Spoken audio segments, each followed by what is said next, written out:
Irmãos, boa noite. A graça e a paz do Senhor Jesus esteja sobre você, sobre a sua casa.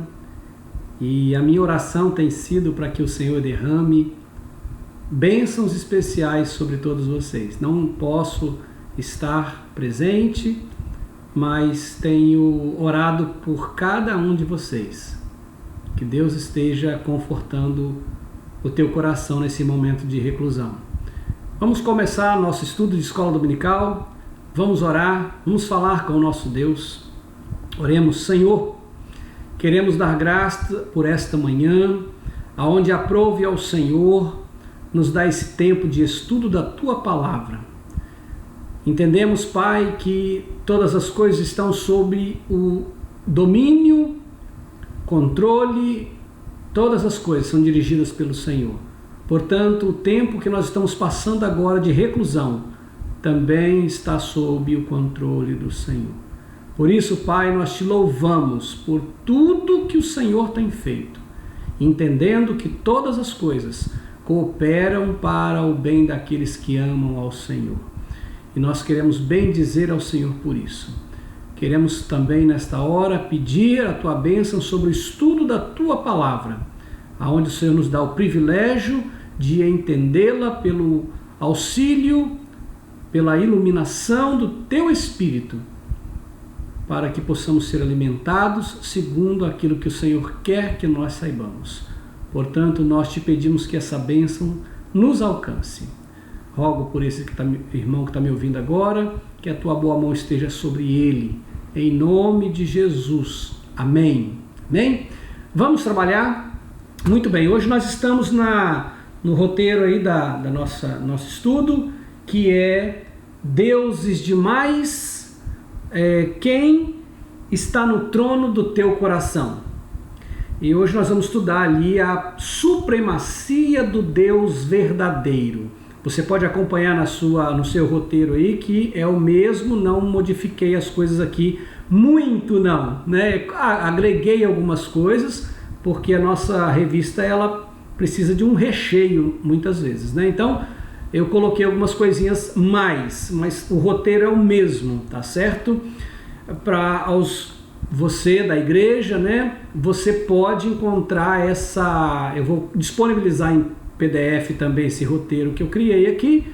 Você pode depois acessar isso no seu WhatsApp, tá certo? Para quem não tem no grupo, infelizmente vai anotar e depois passar limpo para poder entender melhor, tá certo?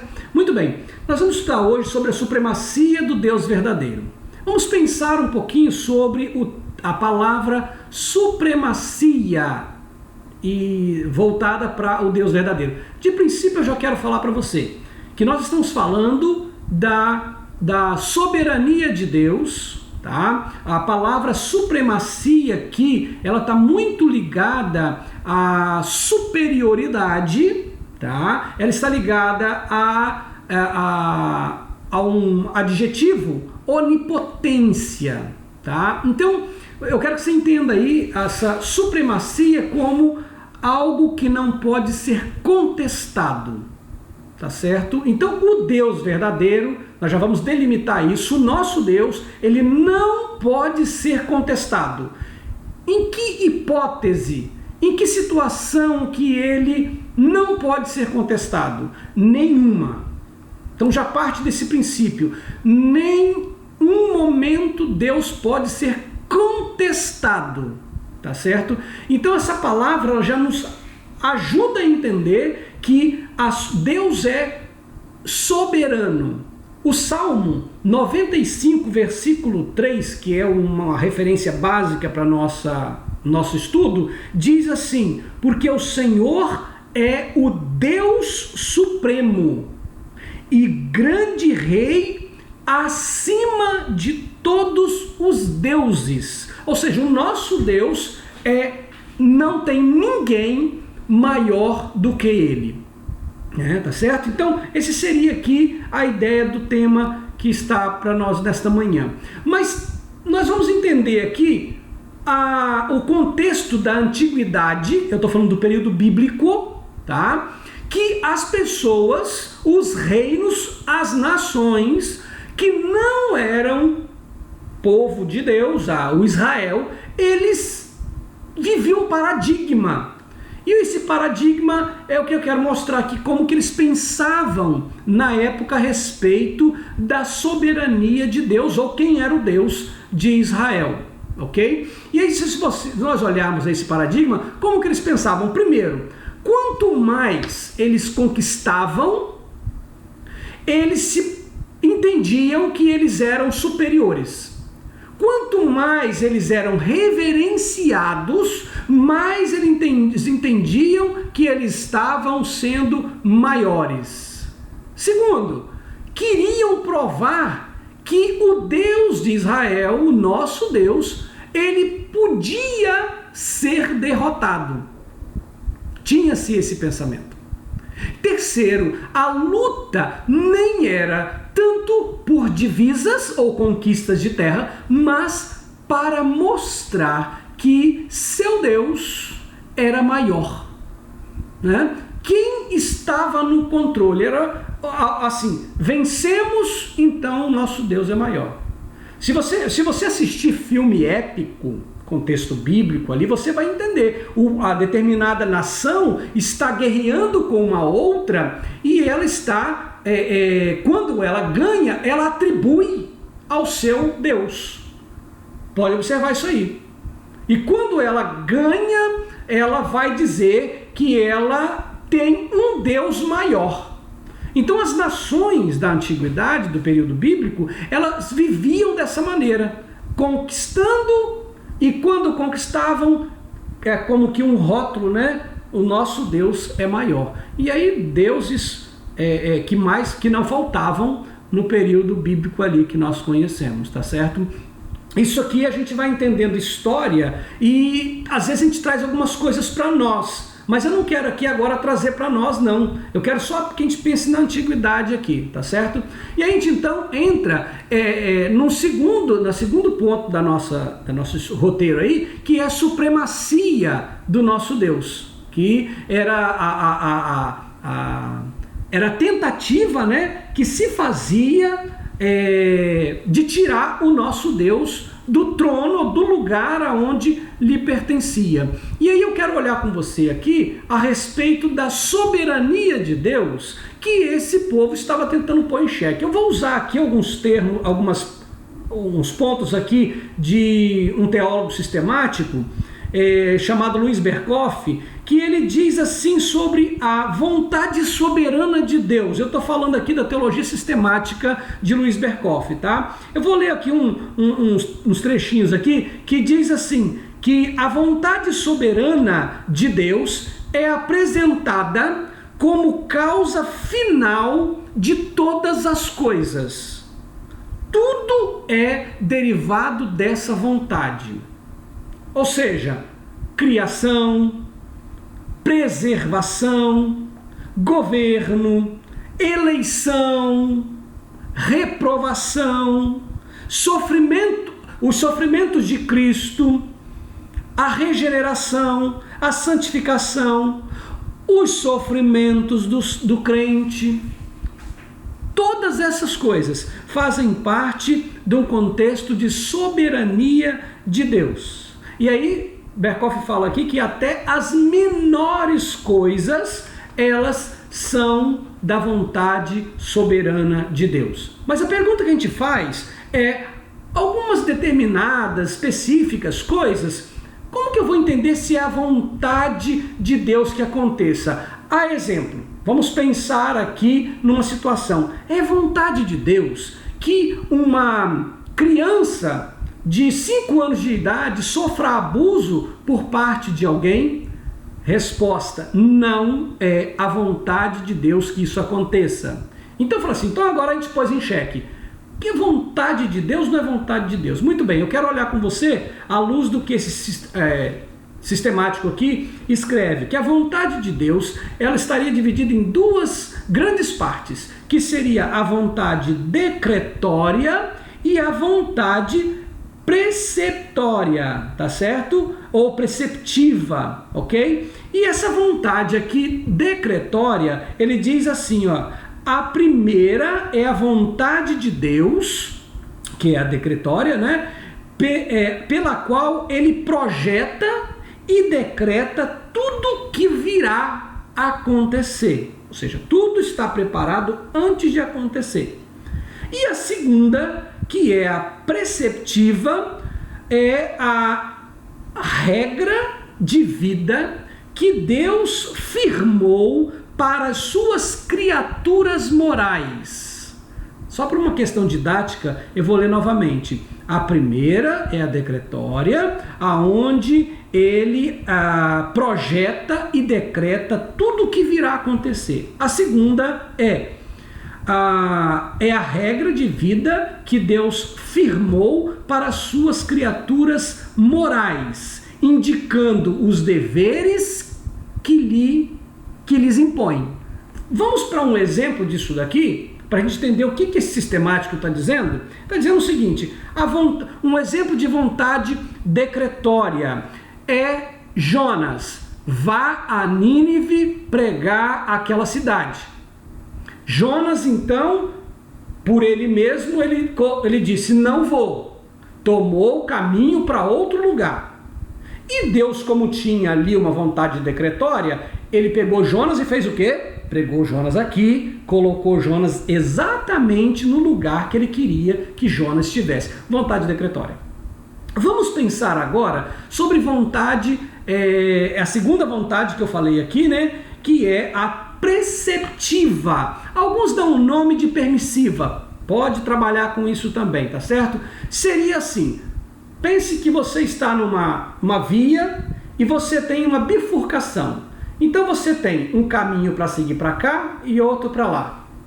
É como se Deus colocasse, eu quero deixar a escolha para você. E se você escolher ir por esse caminho, vai acontecer alguma coisa. Se você for por esse outro, vai acontecer outra coisa. Então percebam que ele já sabe qual caminho que você vai tomar. Mas ele, no seu plano soberano, ele colocou aqui que você iria assumir qual caminho, até porque ele já sabe todas as coisas. E ele saberia então que determinado indivíduo está nessa linha, e aqui estava ir para a igreja, vamos botar aqui, né? Isso aqui é ir para a igreja, e o que queria acontecer se ele fosse para a igreja? Seria abençoado. E esse outro caminho é ir para a balada. Se ele fosse por esse caminho, o que aconteceria? Poderia sofrer algum tipo de vexame. Então percebam ali que ele colocou escolha. Então, o que aconteceu com esse sujeito que foi para a balada? Uma coisa ruim. Aconteceu uma coisa ruim com ele. Essa coisa ruim era a vontade de Deus? Não.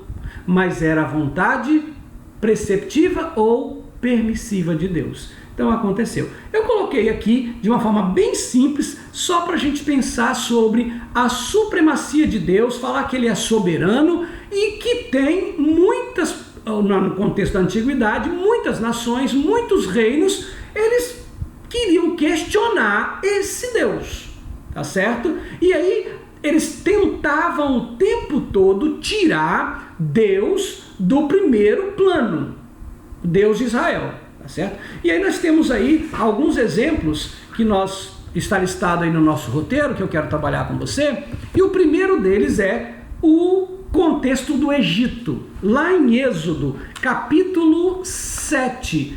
Abra comigo aí, por favor, Êxodo capítulo 7, né? Capítulo 7, vamos olhar o versículo 11 e versículo 12 aqui, apenas esses dois versículos. Faraó, porém, mandou vir os sábios e encantadores, e eles, os sábios do Egito, fizeram também o mesmo com as suas ciências ocultas, pois lançaram eles cada um seu bordão, e eles se tornaram em serpentes, mas o bordão de Arão devorou os bordões deles. Se você se está lembrando da história, Deus falou com Moisés: Moisés, vá falar a Faraó para libertar o meu povo. Faraó então, Moisés não sabia como Faraó lhe receberia. E o que ele fala com Deus? Senhor, como é que eu vou fazer? Então Deus fala assim: olha, você vai diante de Faraó e joga a sua vara no chão, que ela vai se transformar em serpente. É só você voltar um pouquinho que você vai entender a história. Vai transformar em serpente. Ou seja, Deus mandou ele fazer isso. E diz que isso aconteceu. Ele jogou a vara no chão, ela se transformou numa serpente. E agora vai os encantadores de Faraó e joga a vara deles e se transforma em serpente. Como é que pode? Que poder é esse?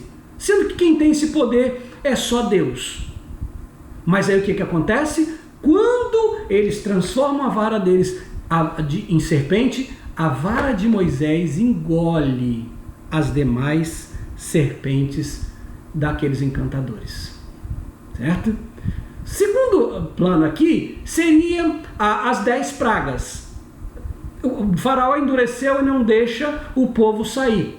Então o que acontece? As 10 pragas são mandadas por Deus para eles saírem de lá. Então Deus manda a primeira, transformar água em sangue, a praga das rãs, dos piolhos, das moscas, das pestes no rebanho, da úlcera, chuva de pedra, gafanhoto, trevas e por último a morte dos primogênitos. E o que Deus está fazendo ali com relação ao Egito?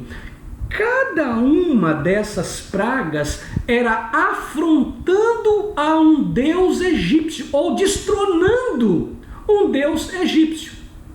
Ou seja, Deus estava mostrando a sua superioridade sobre os deuses do Egito, certo? E a ação de Deus, ela estava ali para desbancar qualquer entendimento por qualquer um que fosse, principalmente o faraó, de que ele era soberano. Mas Faraó entendia que podia lutar contra Deus. E o que ele faz? Na hora que vem a água e sangue, ele chama Moisés, tira isso de nós, e ele não muda. Vem a praga segunda, vem a terceira, e ele está endurecido, ele está ali naquele contexto onde ele está pensando que ele está podendo lutar contra Deus. Ele tinha encantadores poderosos que podiam fazer as mesmas coisas, né? Mas aí, o que acontece? Declaração dos próprios encantadores, que aquilo ali tinha o dedo de Deus, sabe? Não era algo que eles poderiam lutar contra. Então percebam aqui que o Egito está lutando contra Deus inutilmente, mas ele está lutando contra Deus. O segundo exemplo é Baal e com relação ali a Gideão, né? Se nós olharmos aqui para Juízes, abra sua Bíblia por favor, Juízes capítulo 6, né? Abra comigo aí, Juízes capítulo 6, nós vamos ler aqui, capítulo 2, desculpa, Juízes capítulo 2, deixa eu voltar, deixa eu me ver aqui, se eu não estou errado, Juízes capítulo 2 ou 6, meu pai, o que eu anotei aqui, né? 2, deixa eu ver, 2,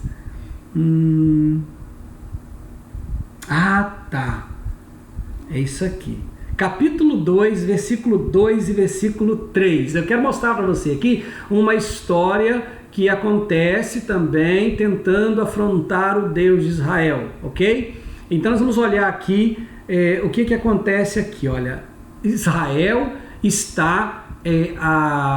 entra em Canaã e Deus fala para eles expulsarem as pessoas de Canaã, não era para deixá-las. E olha o que acontece, capítulo 2, versículo 2: vós, porém, não fareis aliança com os moradores dessa terra, antes derribareis os seus altares, e contudo não obedecestes a minha voz. Deus havia mandado eles expulsarem, quando eles entrassem na terra de Canaã, tirasse o povo que era daquela cidade para eles morarem, mas eles não fizeram isso. Aí o que acontece? que é isso que fizeste? Versículo 3, pelo que também eu disse, não os expulsarei de diante de vós, antes vos serão por adversários, e os seus deuses vos serão laços. Israel entra, a ordem é para eles expulsarem os cananeus, eles não expulsam, Deus então lança sobre eles uma maldição. Os deuses deles serão laços para vocês. Numa segunda divisão, você vai ver Gideão lá no capítulo 6, vá comigo aí no capítulo 6, no versículo 11 e versículo 15, Deus levanta Gideão, que é um agricultor, que é de família humilde, que é de um pai idólatra, e o faz juiz para dirigir o seu povo. Isso tudo que eu falei, você pode ir lá. No capítulo 6, versículo 11, então veio o anjo do Senhor e assentou-se debaixo do carvalho que está em Ofra, que pertencia a Joás, e Gideão, seu filho, estava malhando o trigo, por isso eu digo que ele é um agricultor, e então o anjo do Senhor lhe apareceu e lhe disse, o Senhor é contigo, homem valente. Versículo 15, e lhe disse, quando Deus fala para ele, vou continuar a leitura, versículo 13, Então respondeu-lhe Gideão, ai Senhor meu, se o Senhor é conosco, por que nos sobreveio tudo isso? Estava vindo tudo aquilo porque Deus havia falado para expulsarem os cananeus, não expulsaram, então por isso estava vendo aquilo. E que é feito todas as suas maravilhas de nossos pais que nos contaram, dizendo, não nos fez o Senhor subir do Egito, porém agora o Senhor nos desamparou e nos entregou nas mãos dos midianitas. Então se virou o Senhor para ele e disse, vai nessa tua força e livra Israel da mão dos midianitas. Porventura não te enviei eu? E ele disse, ai Senhor meu, com que livrarei Israel? Eis que a minha família é a mais pobre de Manassés, ou seja, de família humilde. Deus levanta então um homem que é pobre, simples, sem muita representação. Ele fala aqui que é de uma família pequena, versículo 15, família humilde, o pai idólatra, e Deus fala que quer esse homem para poder dirigir o povo de Israel. Então ele vive ali o período que nós chamamos de períodos que os juízes estão dirigindo o povo de Deus, E aí então o que acontece? Quando está ali Gideão, está dirigindo o povo, Deus dá então uma ordem para Gideão para algo que está acontecendo. Se você der sequência na história, você vai ver comigo aí, no versículo 25, que Deus dá uma ordem para destruir Baal, para destruir o trono, aquela idolatria toda que existia ali. E diz assim, naquela mesma noite, lhe disse o Senhor, toma um boi que pertence a teu pai, a saber, segundo boi, de 7 anos, e derriba o altar de Baal, que é de teu pai. Corta o poste ídolo que está junto ao altar e edifica ao Senhor, teu Deus, um altar no cimo deste baluarte. O que Gideão faz? Exatamente como Deus mandou. Quando Gideão faz isso, as pessoas apertam então o seu pai e dizem para ele fazer alguma coisa. Olha, dá um jeito no teu filho, porque ele destruiu o altar ao nosso Deus Baal. Então dá um jeito no teu filho. O pai então se resguarda e fala assim, olha, está lá no versículo 31. Porém Joás, o pai de Gideão, disse a todos os que se puseram contra ele. O que ele disse? Contendereis vós por Baal? Vocês vão lutar por ele? Livrá-los eis vós? Qualquer que por si mesmo contenda, pois derribaram o seu altar. Ele está dizendo assim, que Baal que lute por si. Naquele dia Gideão passou a ser... Volta, só aqui um pouquinho antes, Na verdade, só fazer a leitura novamente, ó. Se é Deus, né, se Baal é Deus, que por si mesmo se contenda. Né? Então, o Joás está dizendo assim, olha, não vou me meter nisso não. Porque aí tem um negócio diferente aí. Tem um negócio diferente. E aí, então, qual era o diferente? Que o Deus de Gideão, o Deus de Israel, havia simplesmente desbancado o grande trono de Baal. Foi isso que aconteceu. Simples assim. O Espírito de Deus estava sobre Gideão, versículo 34. O Espírito do Senhor revestiu a Gideão, sabe? E aí então ele estava com Gideão ali em tudo que ele estava fazendo. Então percebam ali que os Baalins, né, os adoradores de Baal, eles estavam ali querendo dizer que Baal era maior do que o Deus de Israel. Deus então levanta uma pessoa humilde, simples, do meio do povo, para lutar e fazer o nome dele supremo, que é devido. Então esse é o segundo exemplo. Primeiro é o Egito, né, que ele desbanca. O terceiro ali seria Baal. Agora o terceiro agora, né? O terceiro agora é com respeito ao Deus Dagon, né? Que está lá em 1 Samuel, vamos olhar aí também, 1 Samuel, capítulo 5, olha o que nós temos aí. A arca está,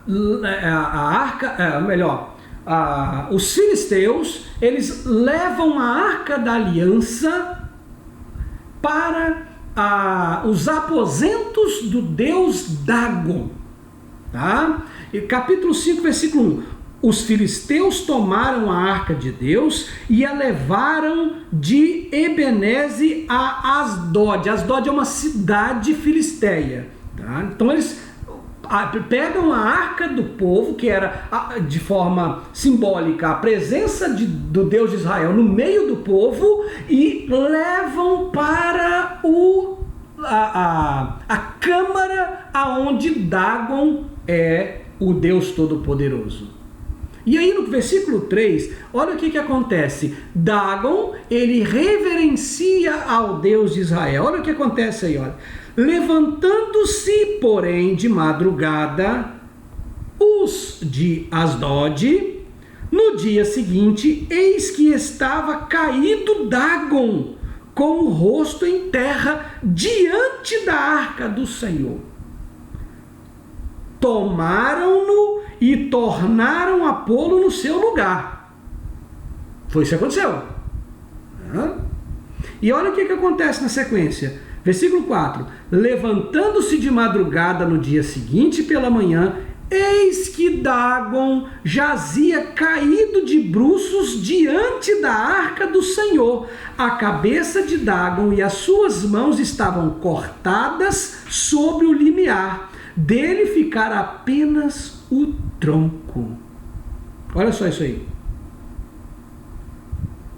Por isso o sacerdote de Dagon e todos os que entraram no seu templo não lhe pisam o limiar de Asdod até o dia de hoje. Percebam aqui, a arca foi levada para a presença de Dagon, colocando ali como que Dagon é maior do que o Deus de Israel. O que aconteceu? Primeira vez, chegou lá, a estátua estava com o rosto em terra diante da arca. Segunda vez, não apenas em terra, mas estava cortada ali a cabeça e as mãos de Dagon, tirando ali o poder, mostrando isso. Na sequência aí, você vai ver no capítulo 5 mesmo, no versículo 9, você vai ver que o Deus de Israel, dá um sinal de derrota àquele povo. Observa aí, a arca estando, né, no lugar indevido, o que acontece? Vamos ler no capítulo 5, versículo 9. Depois de terem levado, a mão do Senhor foi contra aquela cidade, com muito grande terror, pois feriu os homens daquela cidade, desde o pequeno até ao grande, e lhes nasceram tumores. Não apenas Dagon caiu, mas foi nascido nas pessoas tumores. Capítulo 6, versículo 5. Não apenas tumores. Fazei umas imitações dos vossos tumores, dos vossos ratos que andam destruindo a terra. Não apenas tumores, mas ratos também estavam importunando aquelas cidades, melhor dizendo. São várias cidades, na verdade. Está no capítulo 6, versículo 17. Asdod, Asquelon, Gaza, Gate, Ecrom, todas essas cidades, elas começaram a sofrer, cidades filisteias, começaram a sofrer porque levaram a Arca da Aliança para a câmara de Dagon, e isso não podia ser feito. Então percebam ali que Deus está mostrando o seu poder aos filisteus e derrotando o Deus dos filisteus. A sequência diz aí que eles fizeram ratos de ouro. Olha lá no capítulo 6, versículo 17, né? São estes, pois, os tumores de ouro que enviaram aos filisteus ao Senhor para oferta pela culpa. Então eles fizeram assim tumores, né, de ouro para segunda cidade. A cada cidade que esse tumor atingiu, e eles então colocaram dentro da Arca da Aliança para levar como presente, para devolver a Arca da Aliança a Israel, levar como presente. E também ratos, olha a sequência, versículo 18. Como também os ratos de ouro, segundo o número de todas as cidades dos filisteus, pertencentes aos 5 príncipes, desde as cidades fortes até as aldeias, e assim vai, né? Então vamos devolver essa arca porque ela está trazendo maldição para nós, mas não vamos mandar ela vazia, vamos colocar tumores de ouro e vamos colocar ratos de ouro ali para poder demonstrar nosso arrependimento. Então percebam aí, terceiro exemplo. O primeiro é o quê? Faraó é desbancado e todos os seus deuses. Segundo, Baal é desbancado quando Deus levanta Gideão. Terceiro, a Dagon é desbancado quando leva a Arca da Aliança, que era simbolizando a presença de Deus para os filisteus. E quarto, Ezequias e Senaqueribe. Segunda Crônicas, dá sequência aí, olha, na sua Bíblia aí, ó. Segunda Crônicas, capítulo 32, lá para o finalzinho, lá, 2 Crônicas, capítulo 32, ok, né? Vamos lá, segundo exemplo aqui, Senaqueribe, rei assírio. Senaqueribe está insultando Deus de Israel. 2 Crônicas 32, versículo 17, olha o que diz. Senaqueribe escreveu também cartas para blasfemar do Senhor, Deus de Israel, e para falar contra ele, dizendo: assim como os deuses das nações de outras terras não livraram o seu povo das minhas mãos, assim também o Deus de Ezequias não livrará o seu povo das minhas mãos. Senaqueribe disse isso. Vai dar ruim. E deu ruim. Por enquanto, o profeta de Deus, né, no período aqui, nós estamos falando de Jeremias, e Ezequias, que era rei, se mantiveram em oração.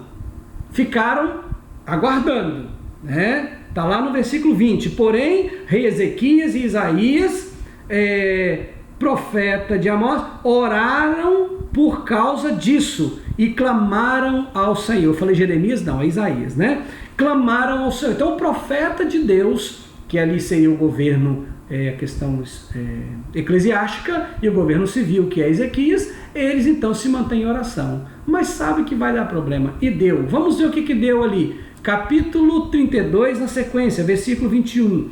Então o Senhor enviou um anjo que destruiu todos os homens valentes os chefes e os príncipes no arraial do rei da Assíria.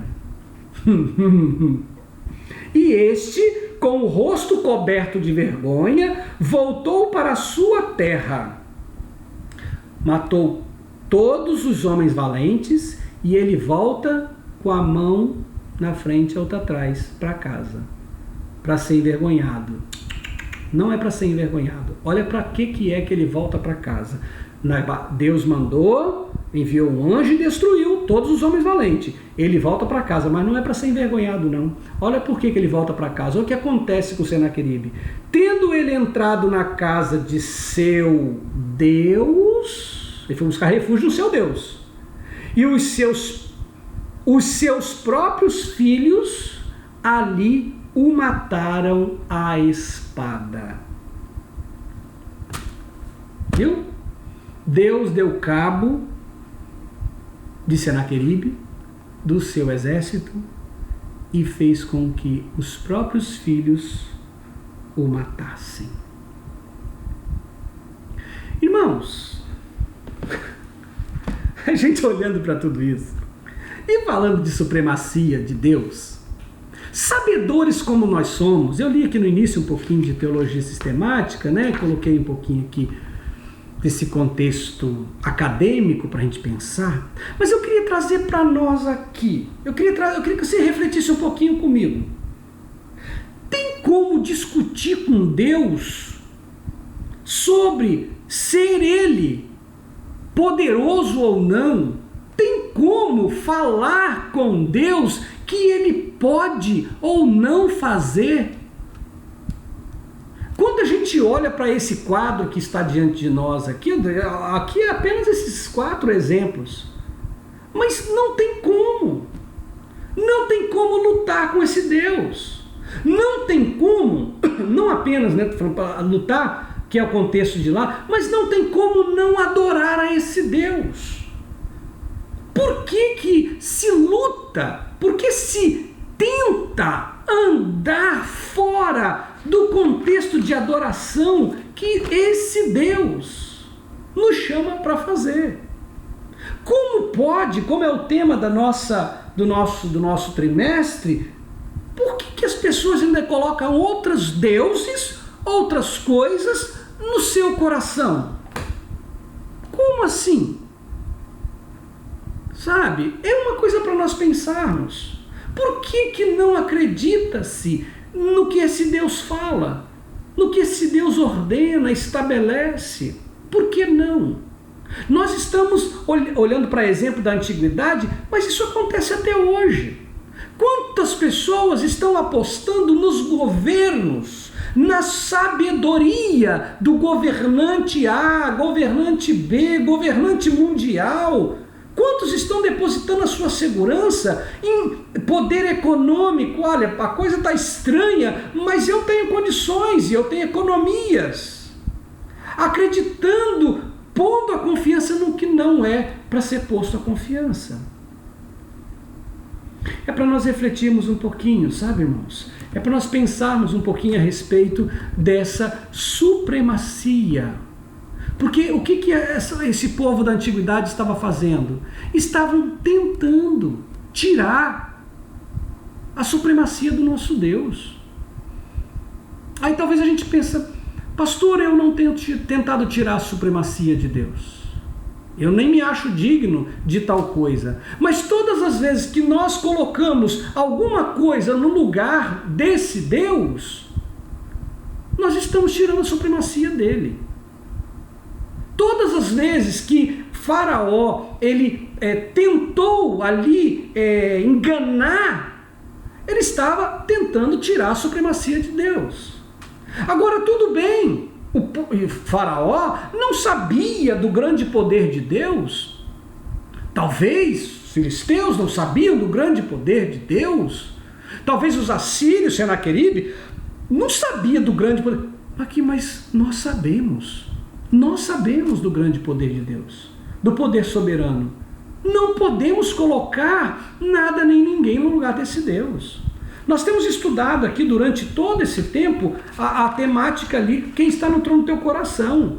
e chamando ali, falando a respeito de temas como ídolos ocultos, falando ali que às vezes coloca-se o trabalho no lugar de Deus.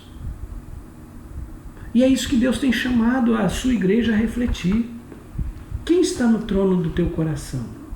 Quem está no trono do teu coração? É a pergunta que é feita. Sabe, irmãos? E aí então a gente começa a pensar em algumas coisas. Ah, pastor, mas é porque o diabo ele tem me tentado. O diabo tem atrapalhado, tem me feito coisas, tem me feito fazer coisas. O diabo ele tem colocado obstáculos na minha vida. Deixa eu falar uma coisa para você sobre o diabo e o seu poder. Deixa eu falar aqui como uma terceira divisão. Tá? Vamos pensar aqui numa terceira divisão, o diabo e seu poder. Estou dizendo isso daqui pelo seguinte: muitos colocam a responsabilidade de viverem uma vida como vivem por causa do diabo. Olha, não estou aqui fazendo defesa do diabo não, tá? Mas eu quero mostrar para você aqui que o diabo não tem poder. Não tem. O diabo não tem poder. Você está sendo escravizado pelo seu trabalho. Não é culpa dele. O diabo é que me colocou na situação em que eu estou. Como assim? Como assim? O poder do diabo, irmãos, eu falei que ele não tem poder, né? Ele dele mesmo, ele não tem poder. Porque Cristo, ele aniquilou o poder do diabo. Sabe? Aniquilou. O diabo, ele não pode fazer coisas que muitas pessoas atribuem a ele. Um exemplo muito clássico disso é a vida de Jó, aonde nós conhecemos, é muito explícito isso, aonde estavam reunidos os filhos de Deus, está lá no livro de Jó, isso que eu estou falando, no capítulo 1, estavam reunidos os filhos de Deus e o diabo também vai a essa reunião. E então ele fala, Deus fala com ele: observasse meu servo Jó, e aí diabo, sim, eu vejo, sim, o Senhor abençoa muito ele, então ele te obedece e tal. Então aí Deus fala: vai lá e toca nele. O diabo pede para tocar, ele fala: vai lá e toca nele. E numa segunda vez, vai lá. Ou seja, o diabo, ele está apenas cumprindo os propósitos que Deus permite que ele faça. Sabe por quê? Deus é onipotente, Deus é o único que é a fonte de todo o poder. O diabo não pode. Ah, mas como assim? Quando que o diabo pode? Eu estava trabalhando aqui o estudo e observando aqui que às vezes ele pode, sabe o que ele pode? Ele não sabe, ele não pode saber o que você está pensando. Mas ele pode lançar sobre a sua mente alguma coisa que ele sabe que é a sua fraqueza. Sabe? Mas ele não pode impedir o agir de Deus. O diabo não pode impedir o agir de Deus. Eu listei alguns pontos aqui que diz assim, ó: o diabo não pode impedir que se cumpra os decretos de Deus. O diabo não pode impedir que a igreja prevaleça. Ele não pode impedir que ela prevaleça. Ela vai prevalecer porque ela é projeto de Deus. Jesus falou sobre a declaração que Pedro faz, né? Sobre esta pedra, que é a afirmação que ele fala: tu és o Cristo, o Filho do Deus vivo, sobre esta pedra edificarei a minha igreja. Então o diabo não pode impedir que a igreja prevaleça. O diabo não pode deter que Jesus, o Filho de Deus, venha outra vez. O diabo não consegue deter a segunda vinda de Cristo. Deus falou: filho, está na hora de voltar. Ele vai voltar. Tá? O diabo não pode impedir isso. O diabo não pode impedir que Jesus o lance nas profundezas do lago de fogo e enxofre. O diabo não consegue impedir isso. Isso já está preparado já para ele. Outra coisa que o diabo não pode: confessar Jesus Cristo como Senhor. O diabo não pode fazer isso. Por que eu coloquei esse terceiro ponto no nosso estudo aqui? Só para a gente pensar um pouco. Faraó fez aquilo, tentando destronar Deus, e a culpa não era dele, era de Satanás? Eu quero dizer para você, não.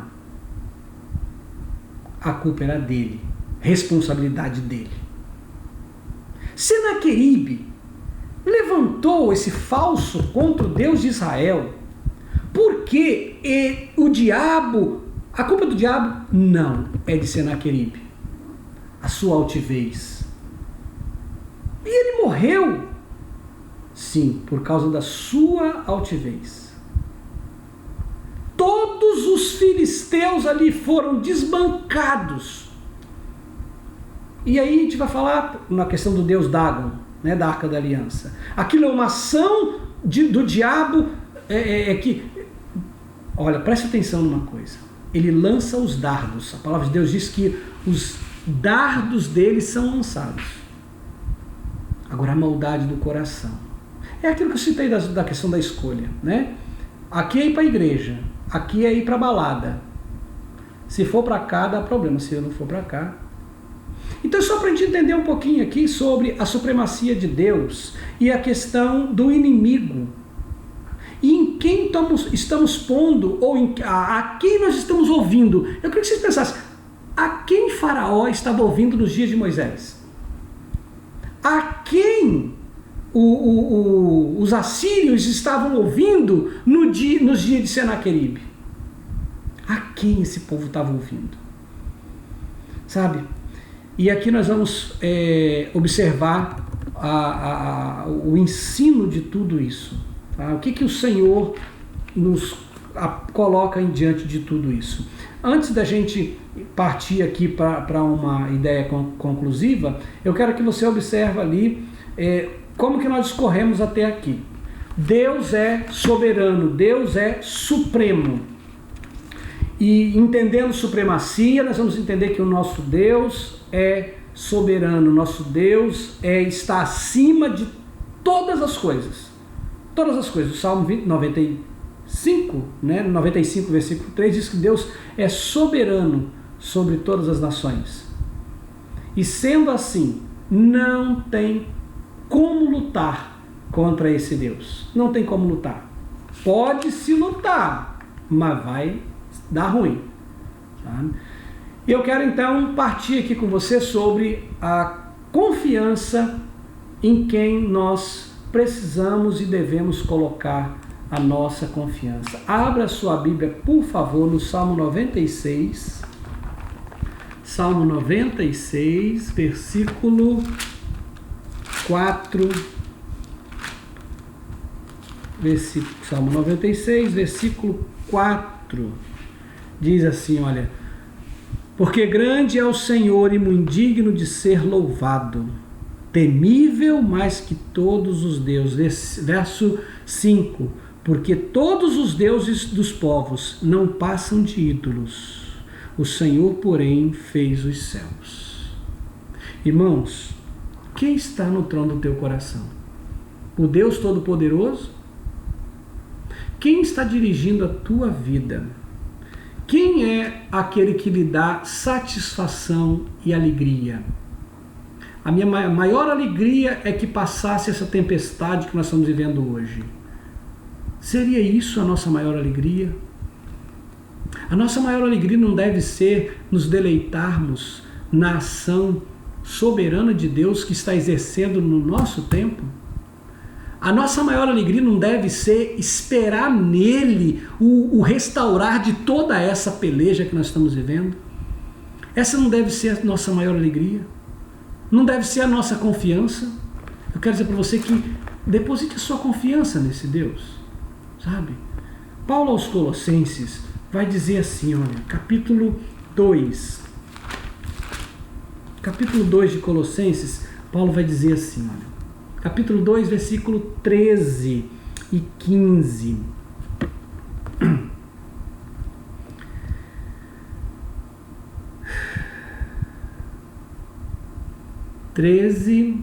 Colossenses 2, 13 a 15. E a vós outros que estáveis mortos pelas vossas transgressões e pela incircuncisão da vossa carne, vos deu vida juntamente com ele, perdoando todos os nossos pecados, tendo cancelado o escrito de dívida que era contra nós e que constava de ordenanças, o qual nos era prejudicial, removeu inteiramente, encravando-o na cruz, e despojando os principados e as potestades, publicamente os expôs ao desprezo, triunfando deles na cruz. Versículo 15 novamente. E despojando os principados e as potestades, publicamente os expôs ao desprezo, triunfando deles na cruz. Aqui, esse é o Deus que nós servimos. Quem está no trono do teu coração? Quem é o Deus que habita no teu coração? Talvez a sua palavra já seja de pronto. O meu Deus é o Deus vivo e verdadeiro, Deus de Israel. Mas é para nós pensarmos, tem sido de fato assim? Tem sido assim? Mais um pouquinho sobre quem é esse Deus. Romanos 11:36. Porque dele, por meio dele e para ele são todas as coisas. A ele, pois, a glória eternamente. Amém. Meu irmão, principalmente você, a ovelhinha que o Senhor me deu para cuidar, a igreja onde eu estou, eu quero deixar para você aqui que o Senhor Jesus esteja ocupando o trono do teu coração. Que o Senhor Jesus seja o motivo da sua alegria. Que o Senhor Jesus ocupe o lugar que é de destaque. Que o Senhor Jesus tenha a primazia sobre a tua vida. Não permita nada nem ninguém, nem você mesmo, acima dele. Deposita sua confiança nele. Espera nele e ele tudo fará.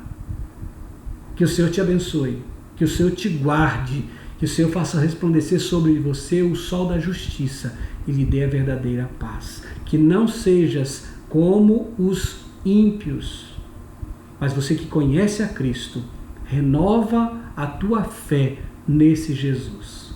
Que Deus lhe abençoe. Amém? Vamos orar para nós encerrarmos e vamos agradecer ao Senhor por estarmos aqui nesse tempo de estudo. Oremos. Senhor, nós pedimos no começo que o Senhor nos abençoasse, que o Senhor falasse ao nosso coração. E Pai, por mais que eu estivesse preparando essa aula, estivesse estudando já durante toda a semana, o Senhor traz algo gostoso, algo novo ao meu coração. Eu quero te agradecer por isso, mas de uma forma muito especial. Eu quero agradecer porque eu tenho certeza, Pai, que o Senhor visitou cada coraçãozinho nessa hora. O Senhor foi ao encontro da necessidade de cada um. E eu quero louvar ao Senhor, porque o Senhor os alimentou. E eu quero colocar diante de Ti a minha gratidão de ser o pastor deles. Que o Senhor, Deus, me faça instrumento para abençoá-los. Nunca, em tempo algum, para atrapalhar as suas respectivas caminhadas. A sua caminhada com o Senhor. Que o Senhor, meu Deus, me use para ser canal de bênção para esse rebanho. E a todos os demais que me ouvem, que a tua boa mão esteja sobre cada um deles. Pai, é a minha oração, em gratidão, em nome de Jesus. Que o Senhor te abençoe e te guarde, faça resplandecer sobre você o sol da justiça e lhe dê a paz. Que a graça do Senhor Jesus, o amor do Deus Pai e as consolações do Divino Espírito Santo repouse sobre você e sobre todo o povo de Deus espalhado pela face da terra, hoje e para todos sempre. Amém. Amém? Olha, um beijo no teu coração, fica firme. Enquanto nós estivermos reclusos, a gente vai manter esse contato visual e que o Senhor esteja confortando toda a tua casa. Deus te abençoe.